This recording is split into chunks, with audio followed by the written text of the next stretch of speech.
to Upon Walton Farm, and today we're going to do a delicious beef pot roast, a boeuf en dents. And this is based on the Louis Diat recipe. I did consult Julia Child and Escoffier, actually. Escoffier's is on the simpler side, believe it or not.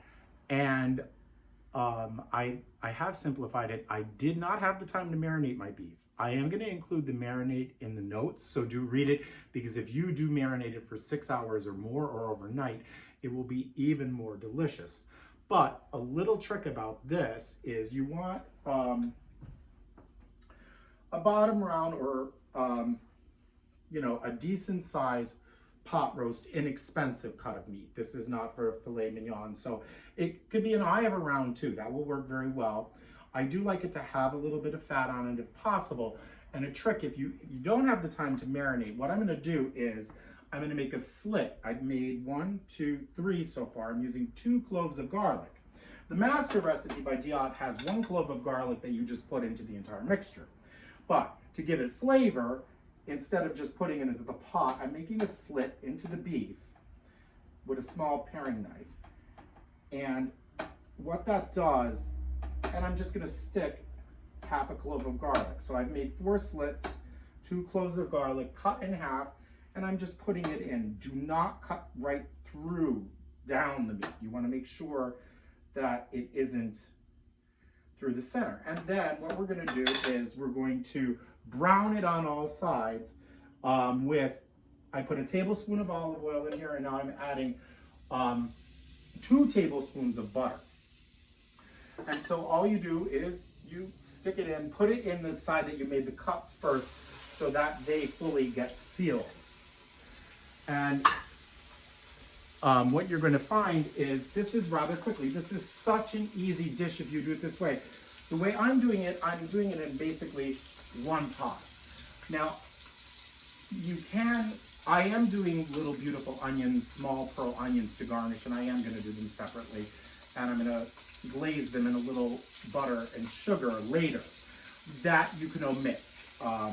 The other thing is, I think this is good with mashed potatoes, so I would suggest a pomme puree or a mashed potato to go with this. But I have done it where I just put some golden potatoes in with the other vegetables, and then you do have a complete meal in 1 pot. So we're just going to let it hang out, and don't move your meat until it practically frees itself. That's how you know that you've gotten a good caramelization on the meat and that it's sealed, because we're going to braise it. Louis Diat, pretty much everybody says 1.5 to 2 hours in a 325-degree oven after we assemble it. So we just let it sit there, and it's such an easy and wonderful recipe. The longest part of the recipe, what I've prepared in advance, are some carrots and parsnips, 1 onion peeled but not chopped, and I did make a bouquet de garni. You don't have to do the bouquet de garni. You could just put the celery stalks in, the parsley, the bay leaf, and the thyme sprigs. And you could use dried thyme if you wanted to. I happen to have fresh, and the reason I'm doing this is I want a nice sauce that looks very finished and very professional at the end, and it just makes it easier because you just pull it out. Whereas the other way, especially with the bay leaf, you're going to have to fish it out. And I will say, unless you're using finely chopped parsley, you don't want these huge sprigs floating in your sauce. So that's why it's one little step, and all I've done is I've cleaned the herbs and the celery, and I've just tied them. But you don't need to do that. You can just put it all in. The one thing you want to be very careful with is the bay leaf, because nobody wants to get a bay leaf and choke on it. And it can cut your throat. They're very sharp even after they've been cooked. So that's something really, really important. And so now I'm just going to turn my roast, and you'll see it's already starting to smell quite good. And you want to brown it on all sides. And I would say it's about 4 minutes a side. So we're going to let this brown, and I'm going to show it to you, and we'll come back in a few seconds. Now that the meat is almost brown, I did want to mention, I actually made a little mistake. I checked the label just now. Sorry for this. This is a shoulder roast, actually. It's called a shoulder bolar roast. And it was very inexpensive.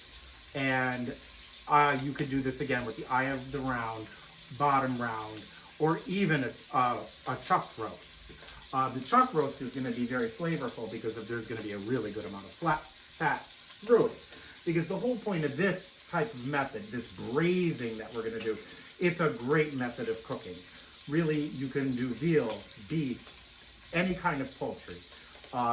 There are recipes for braised goose and braised duck, and they're very succulent on that way. It's just that if you're going to braise a goose or a duck, you do have to realize you're going to have a tremendous amount of fat that you're going to have to take out. Here, there will be some fat that we're going to skim off at the end, but it's not going to be that much. And that's why doing beef this way, or veal, is really, really wonderful, because you take an inexpensive cut of meat and you're going to make it tremendously flavorful and unbelievably tender.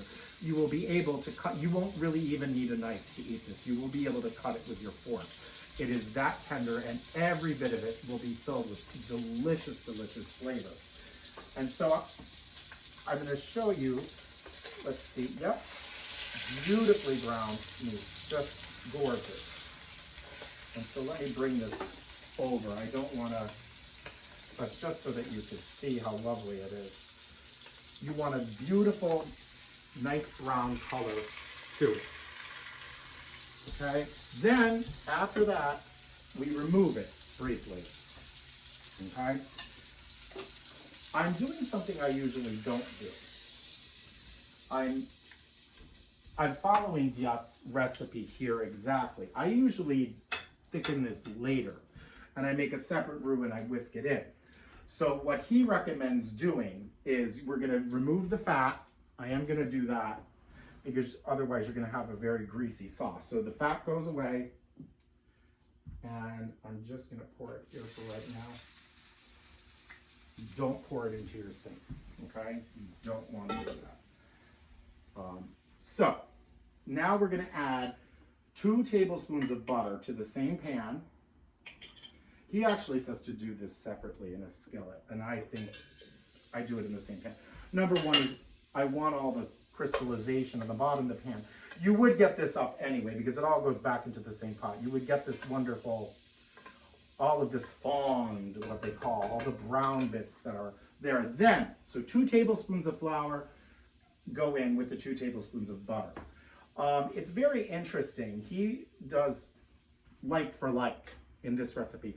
Frequently, when he talks about other roux and beurre Meunier in particularly, where you make a flour and butter paste and you add it to your sauce toward the end when you're just about to finish it, he suggests a little bit more butter proportions.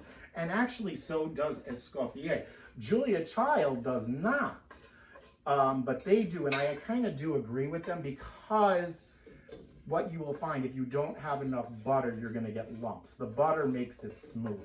So I always add a little bit more. So this is just a little, and you want it to darken a bit. So I would just say maybe 2 minutes and watch it.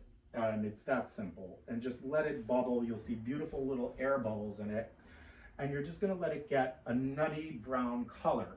It can be on the darker side because you want a beautiful dark sauce and stock for this.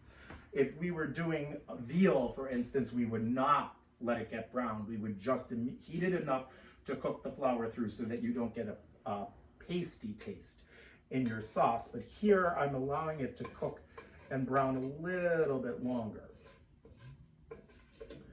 So the next thing is we're going to add 2 cups of red wine. He says red or white. I'm choosing red because, again, I want that beautiful color in my sauce. And very interestingly, I'm cheating today. I do not have, and I'm using a Beaujolais. You don't want anything you don't want a wine that's overly old or rich. You want something I like something on the fruity side for this. That's still, you know, is really just a table wine. No, I really wouldn't, you can use a Cote de Rhone. It's just going to give you a very much more pronounced flavor, I think. I usually use a Cote de Rhone with a Boeuf Bourguignon, where we want something very rich. Now, as I'm doing this, as the wine is cooking and coming to a simmer, I'm stirring constantly, getting all those gorgeous bits up from the bottom.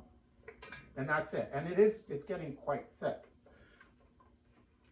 Now, to this, we're going to add 4 cups of beef stock or water. He says you can add water. I'm using stock, and where I was going to say I'm cheating today, I am using store-bought beef stock. And it was interesting when I poured it into this and I was looking at it, I was a little shocked. It looked like chicken stock to me. I was like, it was so very clear. For a beef stock, it just didn't have that rich brown color. That's why I would say, if you have the opportunity, if you have the time to make stock, and I'm going to have an episode on how to make stock, do it. It really is worth it. So we're going to let it come to a simmer, and we're going to add the beef back, and then everything just goes into this. And it is that simple. So the beef is going to go in, and I'm putting it in the direction for my aga where I want it to be cooked a little heavierly, okay? And the next thing, all that goes in is you have your bouquet de garni.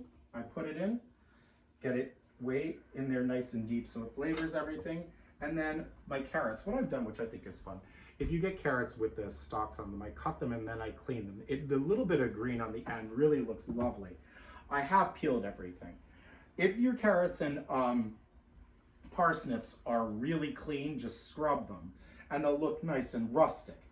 But I always do peel everything just so that there isn't any dirt or anything like that. And so I'm putting in 4, 5, 6, 7, 8, 9, 10 small carrots, 5 big ones, and you can chop them. I'm putting them in whole because this cooks forever, this dish. And really,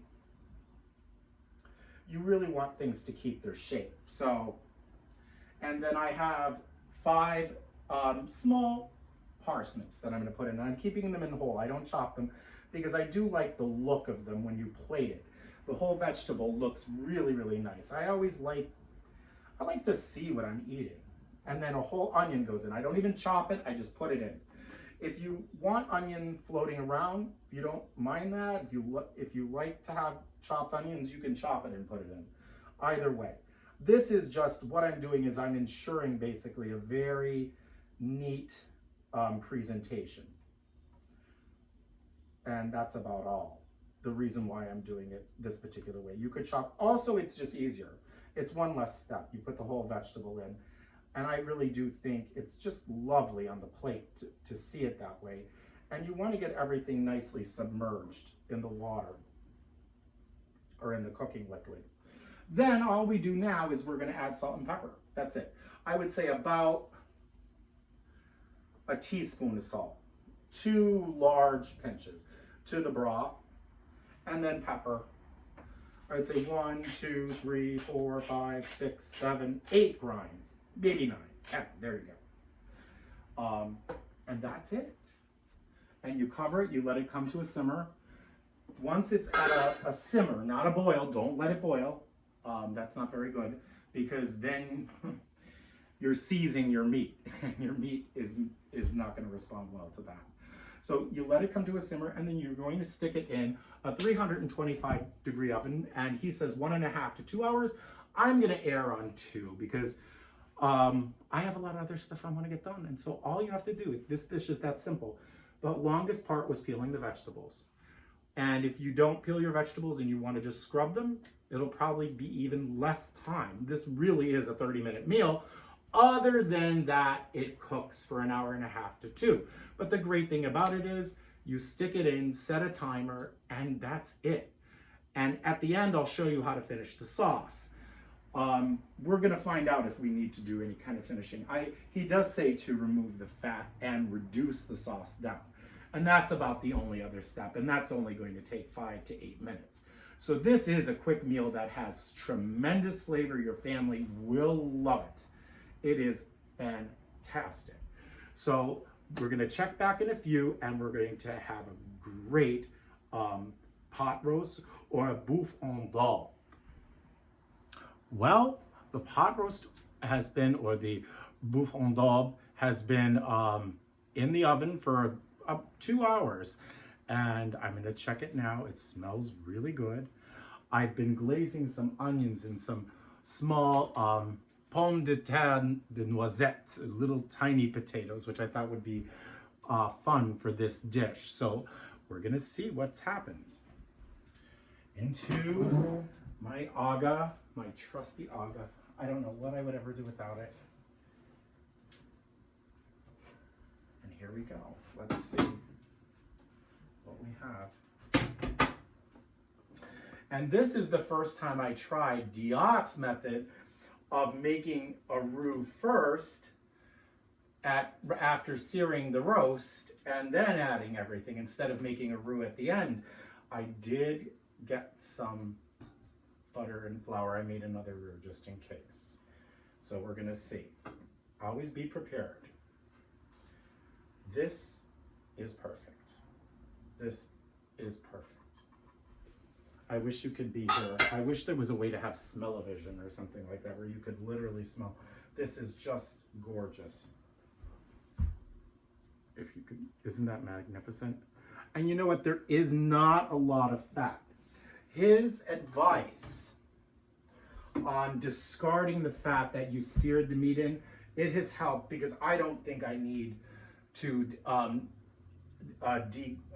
deglaze, but degrease the sauce. I think it's just perfect the way it is. So what to do is you're going to put it on your platter and you're going to cover it while you finish the sauce. This gave up so much. The pot is about 3/4 filled with broth and it looks phenomenal. So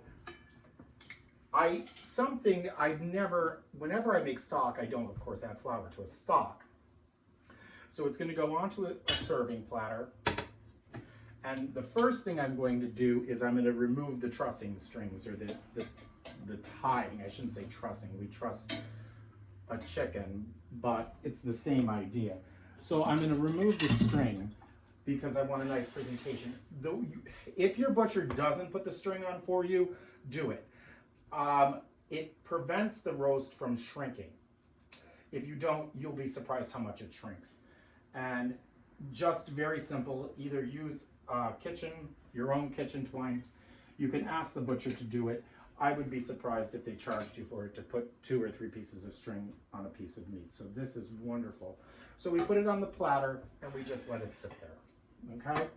And then I am gonna get my vegetables ready. They're really very lovely. And so I'm gonna arrange them around. Oh, they're just beautiful. They just got a gorgeous color to them. This is exquisite. And all I did was throw everything in a pot. I mean, this could not have been an easier meal. If you want something that you can put together in a half an hour, stick in the oven, and 2 hours later have dinner, this is for you. And, you know, people will think you slaved over it. And you have all of your vegetables. If you wanted a green vegetable, of course, add one. And I have my bouquet de garni. And this really is a practical step. It's like, why is he making a bouquet de garni? It's also called a fagot. But now I am really not going to have to fish around for things. It does make your life easier. So, you know, when people say, well, why do I have to go through that trouble? It's so that you save time at this step.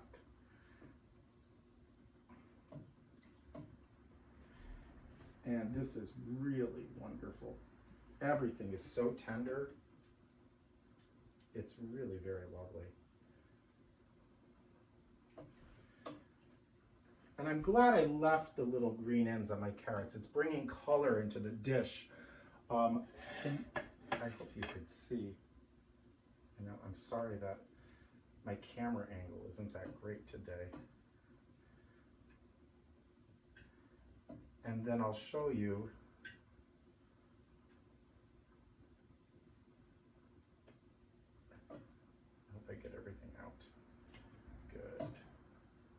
This broth looks very good. And then the onion. Just lovely. And I can maybe rearrange it a little bit for aesthetic purposes. The carrots are really lovely too.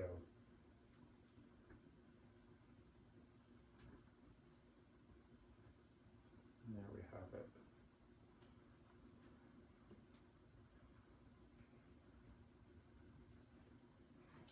And so before I do anything, I'm just going to cover it, and we're going to go to the sauce. And I'm going to see how they're done.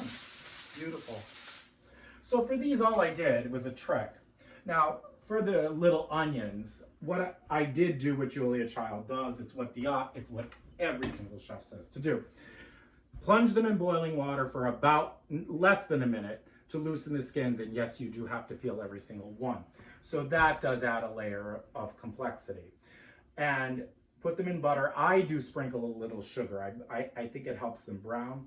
And then I cheat it with my pomme de terre de noisettes, the potatoes, lovely little mini potatoes. What I did was I microwaved them for 5 minutes just to soften them, and then put them in the butter with everything else. So I'm going to put these aside actually while I prepare the stock. You know what, I think I am going to put them on the platter now, then everything can stay warm together, you know.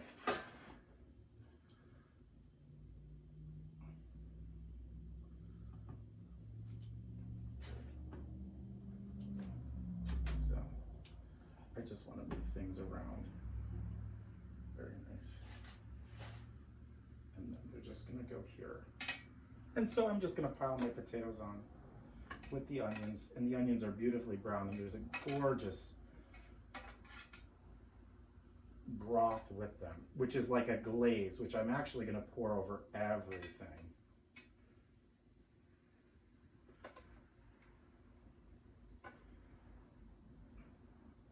And the reason the onions are cooked separate, if you had put them in with the roast, they would be completely disintegrated.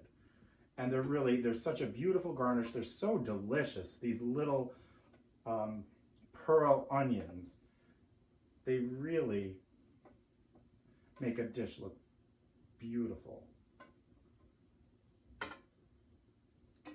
And in the end, I'm going to garnish with some herbs and some chives, because I think the chives are going to add a lot of flavor too, because we are highlighting the onion in this dish. And who doesn't like a good onion? If I really think about a lot of different cooking, whether it's any, you think about even Chinese, Japanese, you name it. And what you're going to find is European cooking, American cooking, onions are a tremendous fount of flavor. Whether you're using an onion, a leek, or a shallot, they are just absolutely, I think, essential. And so I'm pouring the glaze over the rest of the vegetables so that they look really lovely too. And it really does make a wonderful presentation later. And now we're going to deal with the sauce and the stock. So I'm just going to cover this and let it keep warm. So we have this, and I will say, in terms of thickness, I might need to thicken it. And ooh, there's still a carrot in here, but I want to taste it first before I do anything to it. Rusted.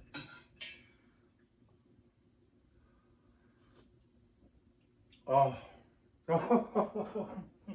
I don't even think it needs salt. I think it's just right. Louis Diat is a genius. That's all I have to say. And I'm going to show you his book on my next cookbook corner, because one thing I found is you can get it. It's been reprinted. You can also find it online. And I've even found it used on several sites. And what a great book, because he is absolutely right. And this is easy. And the flavor is just amazing. This is fantastic. And you know, I am going to probably thicken a portion of this. This is a tremendous amount of stock, And this would be great. You just refrigerate it. I would think it will keep for several weeks, to be honest with you. If you freeze it, that's even better, because you can use this in so many dishes. This would be great when you go to use stock in a coq au vin or a boeuf bourguignon. You want a rich, rich stock. And I think I was telling you at the beginning of the episode how I started with store-bought stock today. This is a cheating day. I use the microwave and I use store-bought stock. But I have a delicious meal in 30 minutes, but now I have a stock that I could be proud of, that I could use in just about anything. And already when it was cooling, it was beginning to form jelly, which that's how you know if your stock is good. If it turns into a gelatin, you know you have done a very, very good job. So I'm gonna bring it to a boil and I'm gonna reduce it. And I'm gonna show you how to get a little more sauce that's a little thicker, and we're gonna reserve the rest of it. Now that I've reduced the stock, I am going to thicken it a little bit more, just so that I have a sauce with a really, really nice sheen to it. So what I do very simply, have your whisk ready, do this off the heat. So I have made a roux with just 1 tablespoon of flour and about 1.5 tablespoons of butter. And I haven't ultra browned it. The longer you cook a roux, you're gonna get a much more beautiful color if you're looking for a dark color. But the longer a roux cooks, believe it or not, the less it thickens. So you want to keep that in mind when making a sauce like this, where the darkness is actually important. So just a little strainer, and I am gonna strain it because it just adds that professional level to it. And I'm just gonna take it off the heat, and very carefully, I'm gonna put it into the saucepan.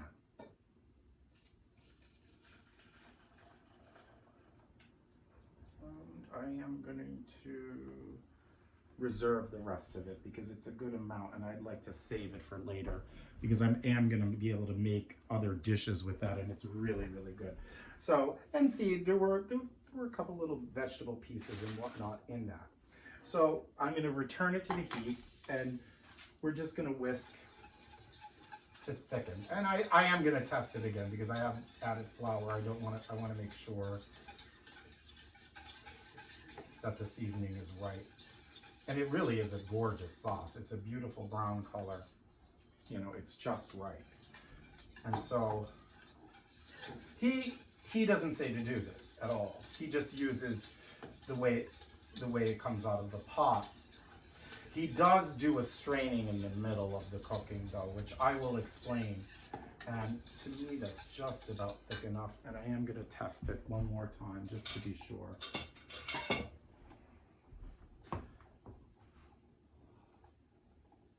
It doesn't need salt. It's perfect. It is so perfect. I can't believe how perfect this is. Usually I have to adjust my seasonings, believe it or not.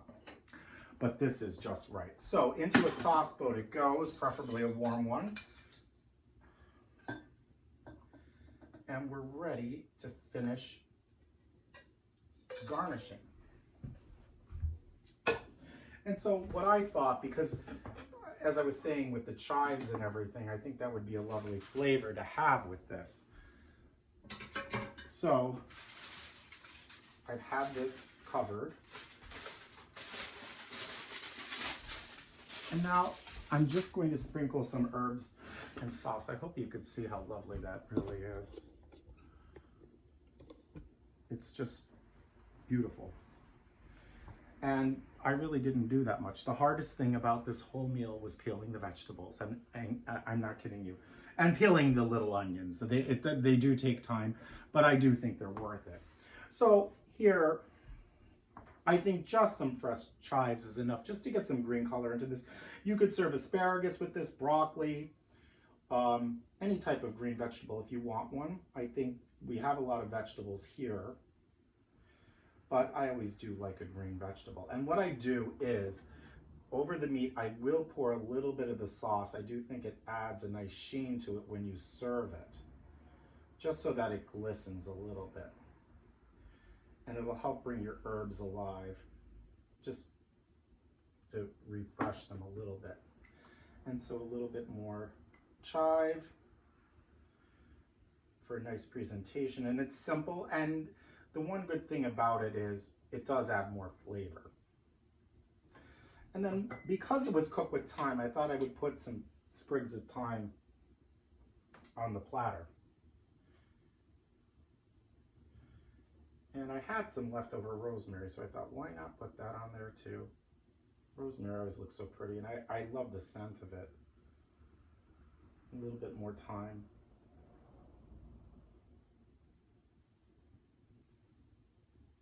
Actually, I think I'm going to put the thyme on this side. And there we have boeuf en daube. Really just a pot roast. And look at how lovely that is. So I hope you try this. It's simple. It's not hard. Only a couple ingredients. And a very inexpensive cut of meat that is going to taste amazing. So see you next time. Bon appétit.